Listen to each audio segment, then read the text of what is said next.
अस्सलाम वालेकुम to all of you. मेरा नाम मोहम्मद बिलाल हुसैन है और आप मेरा यूट्यूब चैनल देख रहे हैं। आज जनाब जिस टॉपिक के साथ आप लोगों की खिदमत में हाजिर हुआ हूँ वो है कि किस तरह आप अपने एजुकेशनल डॉक्यूमेंट्स को अटेस्ट करवा सकते हैं मुख्तलिफ कंसर्न्ड अथॉरिटी से। ठीक है जी, जितने भी आपके डॉक्यूमेंट्स होते हैं उनको अटेस्ट करवाने के प्रोसेस में 3 स्टेप्स आते हैं। सबसे पहले आपने अपना मैट्रिक और एफएससी के डॉक्यूमेंट्स को अपने रेलिवेंट बोर्ड और आईबीसी से अटेस्ट करवाना है। फिर यूनिवर्सिटी के डॉक्यूमेंट्स को आपने एचईसी यानी हायर एजुकेशन कमीशन से अटेस्ट करवाना है। फिर जितने भी आपके पर्सनल या प्रोफेशनल डॉक्यूमेंट्स या एजुकेशनल डॉक्यूमेंट्स होंगे उन सबको आपने मिनिस्ट्री ऑफ फॉरेन अफेयर्स से अटेस्ट करवाना है। और जितने भी ये डॉक्यूमेंट्स जो हैं ओरिजिनल डॉक्यूमेंट्स आपके अटेस्ट होंगे ये सारे के सारे हमेशा बैक साइड से अटेस्ट होते हैं। इनके ऊपर स्टंप लगती है और जितने भी फोटो कॉपी ऑफ डॉक्यूमेंट्स जो आप अटेस्ट करवाते हैं वो हमेशा फ्रंट से अटेस्ट होते हैं। इस वीडियो के अंदर आपको मैं, चूंकि ये काफ़ी लंबा प्रोसेस है इसलिए इसके अंदर मैं आपको 3 वीडियोज़ के अंदर ये चीज़ें मैं एक्सप्लेन करूंगा। तो पहली वीडियो के अंदर जनाब मैं आप लोगों को एक्सप्लेन करूंगा कि मैट्रिक और एफएससी के डॉक्यूमेंट्स को अपने रेलिवेंट बोर्ड से कैसे अटेस्ट करवाया जाता है। तो उसके लिए सबसे पहले आ जाता है कि आपने आपको ये पता होना चाहिए कि जाहिर सी बात है कि आपने मैट्रिक और एफएससी किस बोर्ड से किया है। जिस भी बोर्ड से आपने मैट्रिक और एफएससी किया है, मिसाल के तौर पर ये कुछ मैंने पंजाब के जो बोर्ड हैं उनके नाम लिखे हुए हैं जिनमें बहावलपुर बोर्ड है, डीजी खान, फैसलाबाद, गुजरांवाला, लाहौर, मुल्तान, रावलपिंडी, सरगोदा, जो भी बोर्ड है जहां से भी आपने अपना मैट्रिक और एफएससी किया है आपने उसी पर्टिकुलर बोर्ड में जाके अपने डॉक्यूमेंट्स को अटेस्ट करवाना है। ये चीज़ आपने ध्यान में रखनी है। ठीक है जी। और उस रेलिवेंट बोर्ड में जाने से पहले किन किन डॉक्यूमेंट्स की आपको ज़रूरत होगी ताकि आप अपने मैट्रिक और एफएससी दोनों के डॉक्यूमेंट्स को वहां से अटेस्ट करवा सकें।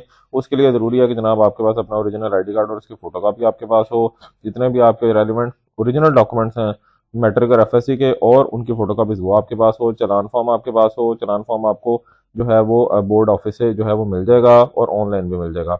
और साथ ही साथ फीस आपने अपने पास रखनी है। 2000 रुपया पर डॉक्यूमेंट अटेस्टेशन जो है उसकी फीस है। 100 रुपया चलान फॉर्म की फीस है। तो टोटल आपके पास 2100 रुपया पर डॉक्यूमेंट फीस होनी जरूरी है। ये जो मैं आपको फीस बता रहा हूँ ये इन फ्यूचर ये फीस बढ़ भी सकती है, इसलिए इन केस के अगर आपने विजिट करना है तो जाने से पहले अपने अपना जो रेलिवेंट बोर्ड है उसको कॉल करके पता करके कि फीस करंटली कितनी चल रही है, फिर आपने जो है वो अपने बोर्ड ऑफिस में जाना है, वैसे नहीं जाना। ठीक है जी। जब आपने सारे डॉक्यूमेंट्स ले लिए, फीस वगैरह अपने पास ले ली, तो उसके बाद आपने चले जाना है बोर्ड ऑफिस। बोर्ड ऑफिस जाके जनाब आपने अपनी फीस जो है वो जमा करवानी है। जब अपनी फीस वहाँ पे जमा करवा देंगे, क्योंकि हर बोर्ड ऑफिस के साथ एक बैंक होता है, वहाँ पे जाके अपने अपनी फीस सबमिट करवा देनी है। जब आप अपनी फीस सबमिट करवाएंगे तो जनाब, और हाँ, एक तो आप वहाँ बैंक में जमा करवा सकते हैं। फिर दूसरा ये है कि आप एचबीएल बैंक ऑनलाइन बैंकिंग के थ्रू भी फीस जमा करवा सकते हैं या इजी पैसा के थ्रू भी ये वाली फीस जमा करवा सकते हैं अगर आप बोर्ड ऑफिस में अटेस्टेशन करवाने के लिए जा रहे हैं तो। ठीक है जी। जो भी प्रूफ आपके पास फीस जमा करवाने के बाद होगा उस प्रूफ को आपने चलान फॉर्म के साथ अटैच करना है। चलान फॉर्म के साथ अटैच करने के बाद आपने अपने डॉक्यूमेंट्स को जमा करवा देना है अपने बोर्ड ऑफिस के अंदर। जब अपने बोर्ड ऑफिस के अंदर उसको आप जमा करवाएंगे तो जमा करवाने के बाद आपको वो, यानी कि जब आपके डॉक्यूमेंट्स जो है वो अटेस्ट हो जाएंगे तो वो आपको सील्ड फॉर्म के अंदर आपके डॉक्यूमेंट्स जो है वो वापस करेंगे। सील्ड फॉर्म के अंदर आपके डॉक्यूमेंट जो है वो वापस करेंगे और इसी सील्ड एनवेल्प को आपने लेके जाना है कहाँ पे, आईबीसीसी के ऑफिस में। ठीक है जी। और इस सील्ड एनवेल्प को जो कि बोर्ड ऑफिस वाले आपको देंगे इसको आपने ओपन नहीं करना, क्योंकि अगर आप इसको ओपन करेंगे तो आपको अपने डॉक्यूमेंट्स को दोबारा से टेस्ट करवाना होगा, दोबारा से आपकी फीस लगेगी। इसलिए इस सील्ड एनवेल्प को आपने खोलना नहीं है। अगर फर्ज करें कि आप 5 दिन के अंदर अंदर अपने डॉक्यूमेंट्स को सील्ड एनवेल्प को लेके आईबीसीसी के ऑफिस नहीं जाते तो आपको अपने डॉक्यूमेंट्स दोबारा से टेस्ट करवाने होते हैं। ये भी आपने ध्यान में रखना है। एक और इम्पोर्टेंट चीज़ ये है कि 2006 से पहले जिन्होंने या 2006 के बाद जिन्होंने मैट्रिक किया था उनके जितना भी रिकॉर्ड है वो सारा कंप्यूटराइज्ड फॉर्म में है। इसलिए उनके बोर्ड में डॉक्यूमेंट्स को अटेस्टेशन करने में 2 से 3 दिन लगते हैं। जबकि वो स्टूडेंट्स जो कि जिन्होंने 2006 से पहले का मैट्रिक किया हुआ है उनके डॉक्यूमेंट्स को बोर्ड ऑफिस में टेस्ट होने में तकरीबन 1 हफ्ता जो है वो लग जाता है ऑन एन एवरेज। ये मैं बता रहा हूँ। ठीक है जी। अब जब आपने आपने अपने डॉक्यूमेंट्स को बोर्ड से टेस्ट करवाना है तो वहां पर आपने ये भी बताना है कि आपने किस आईबीसीसी के ऑफिस में जाके फर्दर अपने डॉक्यूमेंट्स को फाइनल टेस्ट करवाना है। क्योंकि आईबीसीसी के ऑफिस मुख्तलिफ जगह के ऊपर मौजूद हैं, जिनमें हमारे पास लाहौर भी है, इस्लामाबाद, कराची, पेशावर एंड कोयटा। मैं जो कि फैसलाबाद का रही हूँ इसलिए मैंने लाहौर का आईबीसीसी के ऑफिस में गया था और वहां जाके मैंने अपने डॉक्यूमेंट्स जो है वो अटेस्ट करवाए थे। फाइनल आगे जो डॉक्यूमेंट्स थे, तो आप इनमें से किसी भी शहर में के आईबीसीसी ऑफिस में जाके फाइनल अपने मैट्रिक और एफएससी के डॉक्यूमेंट्स टेस्ट करवा सकते हैं। तो अब मिसाल के तौर पर मैंने अब जाना है लाहौर आईबीसीसी के ऑफिस, तो मैं क्या करूंगा, अपने साथ सील्ड एनवेल्प लेके जाऊंगा, साथ चलान फॉर्म जो कि मुझे आईबीसीसी के ऑफिस वहां से मिल जाएगा। फिर आईबीसीसी का टेस्टेशन फॉर्म है वो भी मुझे वहां पे आईबीसीसी के ऑफिस यानी लाहौर से मिल जाएगा। फिर साथ इसकी फीस जो है यहाँ पर जो फीस है डॉक्यूमेंट्स को फाइनल टेस्ट करवाने की, वो ओरिजिनल डॉक्यूमेंट्स को टेस्ट करवाने की 1200 रुपये फीस है और फोटोकॉपी को टेस्ट करवाने की 600 रुपया फीस है। ये ध्यान में रखना है। अब आपने क्या करना है कि चलान फॉर्म को आपने फिल करना है। फिल करने के बाद आपने फीस जमा करवा देनी है। आईपीसीसी के साथ जो भी ऑफिस अटैच होगा वहां पे आपने फीस जमा करवा देनी है।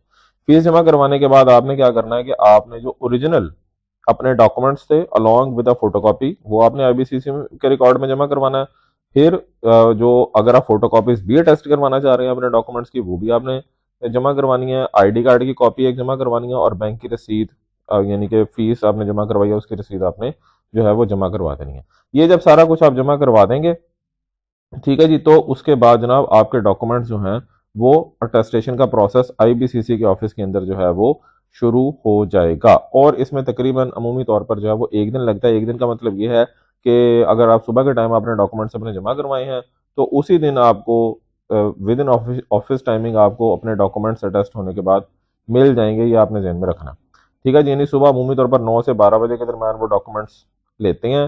9 से 12 या 1 या 2 के दरमियान डॉक्यूमेंट्स वो लेते हैं और उसके बाद फिर वो टेस्ट करके आपको उसी दिन डॉक्यूमेंट्स आपके वापस भी कर देंगे। अब जब आप अपने डॉक्यूमेंट्स लेने के लिए जा रहे हैं तो जनाब अगर आप खुद ही हैं तो फिर तो आपको डायरेक्टली तो वो आपको आपके ओरिजिनल डॉक्यूमेंट्स टेस्ट करने के बाद दे देंगे। अदरवाइज आपके ब्लड रिलेशन भी जाके आपके डॉक्यूमेंट ले सकते हैं आपकी एब्सेंस में। ब्लड रिलेशन मतलब आपके बहन भाई और आपके माँ बाप पेरेंट्स जाके वो ये आपके डॉक्यूमेंट्स रिसीव कर सकते हैं। या अगर उनमें से कोई भी अवेलेबल नहीं है तो फिर आप अपने किसी भी दोस्त को अथॉरिटी लेटर देंगे। वो अथॉरिटी लेटर लेकर वो जाएगा आईबीसीसी के ऑफिस और वहां से फिर फाइनल डॉक्यूमेंट्स जाके जो है वो रिसीव कर लेगा। ठीक है जी। अब डॉक्यूमेंट सबमिशन टाइमिंग मैंने बताया था कि जनाब 9 से 12 बजे के दरमियान जो है वो इसकी जो है वो टाइमिंग है। और आम दिनों में अमूमी तौर पर 2 बजे तक, 9 से 2 बजे तक डॉक्यूमेंट्स वो रिसीव करते हैं। फ्राइडे को 9 से 12 बजे के दरमियान डॉक्यूमेंट्स रिसीव करते हैं और उसी दिन अटेस्टेशन के बाद डॉक्यूमेंट्स आपको जो है वो वापस कर देंगे।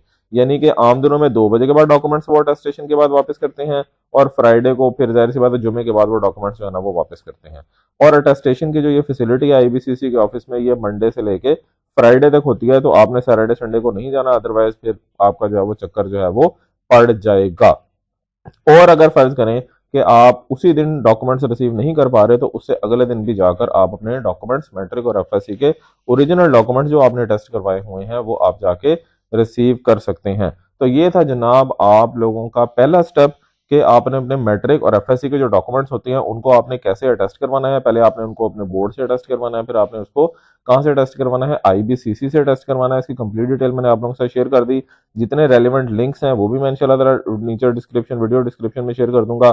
तो जनाब आई होप कि आप लोगों को मेरी वीडियो जो है वो अच्छी लगी होगी, जिसमें मैंने बताया कि मैट्रिक और एफएससी के डॉक्यूमेंट्स आप अपने रेलिवेंट बोर्ड और आईबीसीसी के ऑफिस से कैसे टेस्ट करवा सकते हैं। इसकी जो दूसरी एपिसोड है जिसमें मैं ये बताऊंगा कि यूनिवर्सिटी के डॉक्यूमेंट्स आप कैसे टेस्ट करवा सकते हैं, अच्छी से वो मैं अगली वीडियो के अंदर बताऊंगा। अगर आप लोगों को वीडियो अच्छी लगी तो मेरे चैनल मोहम्मद बिलाल हसन को जरूर सब्सक्राइब कीजिएगा, बेल आइकन जरूर प्रेस कीजिएगा ताकि मेरी हर नई आने वाली वीडियो आप लोगों को मिल सके।